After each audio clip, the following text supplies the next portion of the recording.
Hey everyone, welcome back to my channel. My name's Dan, and today we're going to talk about the dot-com bubble of the 90s and early 2000s and how we can apply that historical knowledge to help us navigate the future of the Web3 market. So without further ado, let's get straight into it. So, before I go into any detail on the dot-com bubble and its subsequent crash, we really need to understand what exactly a market bubble is and how they come about. So, a market bubble can occur when investors begin to value an asset or assets using non-traditional methods.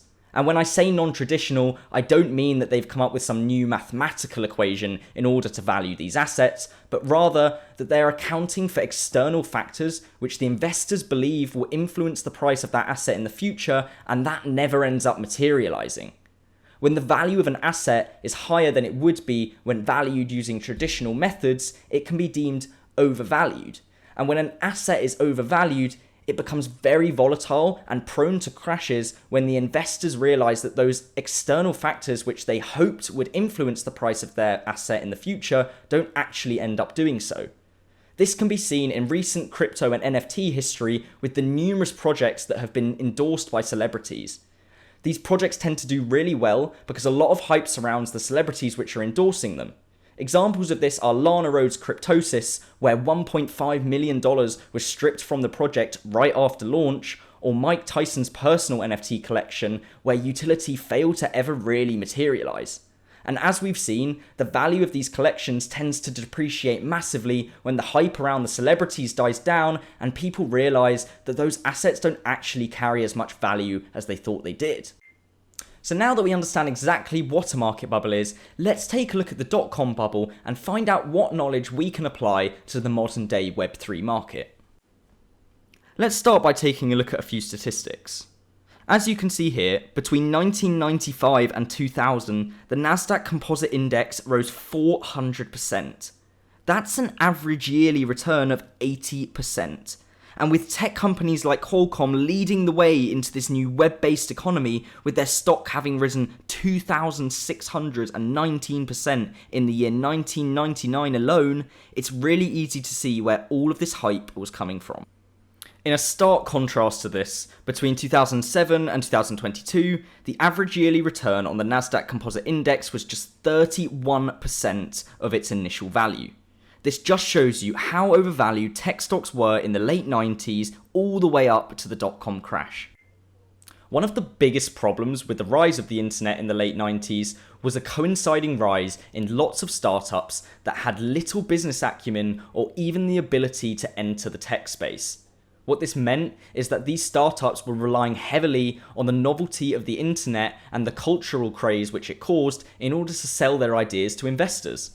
Personally, I think this sounds a lot like the hype meta which we saw in the NFT space in 2020 and 2021. And this theory is confounded when you find out that most of these 1990s startups were actually operating at huge net losses because they were spending so much money on marketing, as they believed that getting their brand in people's heads was more important than actually delivering the products which they promised to investors. I think you'll all agree with me when I say that this is something we've already seen too much of in the NFT space.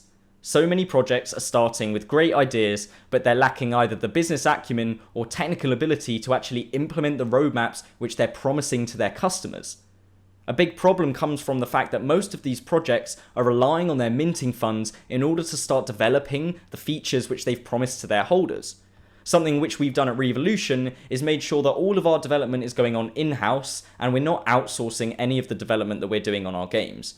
What this means is that we don't have to rely on our minting funds in order to be able to deliver the product which we're promising to our holders. And then in late 2000 came the crash, as the Nasdaq Composite Index plummeted by 78% and wiped away the 400% returns it had made over the previous 5 years. Most experts at the time would have told you that the new internet economy had failed, and I bet they are all kicking themselves right now. Few companies remained, but those who did had a solid foundation to push us into a new era of the internet. And then, from 2008 to 2017, FAANG companies made an average of 1,200% gains and drove the world into the internet age.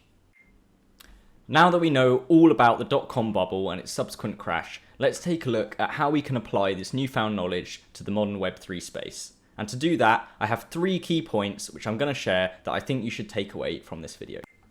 Number 1 is that patience is key.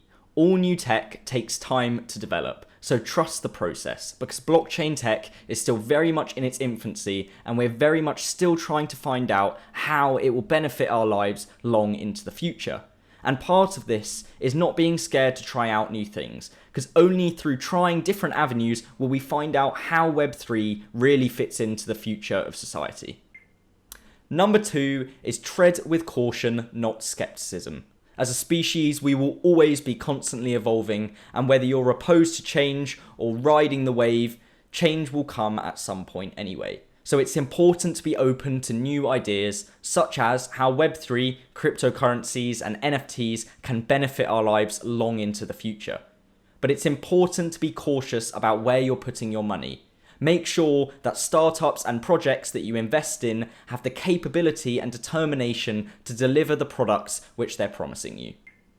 And my final point for you today is that greed always loses in a bubble. As we've seen, the dot-com crash was in large part due to investors and business owners entering the tech space for profits rather than the innovation and utility that the internet could bring to all of our lives. If you enter the Web3 space with the best of intentions, then you'll always be a winner in my book. Hey everyone, thanks for watching this video. If you enjoyed it, make sure to hit that like button. And if you enjoy this sort of content and you want to see more Web3 related content in the future, then make sure to drop me a subscribe, as that's what this channel is all about. Thanks again for watching. See you next time.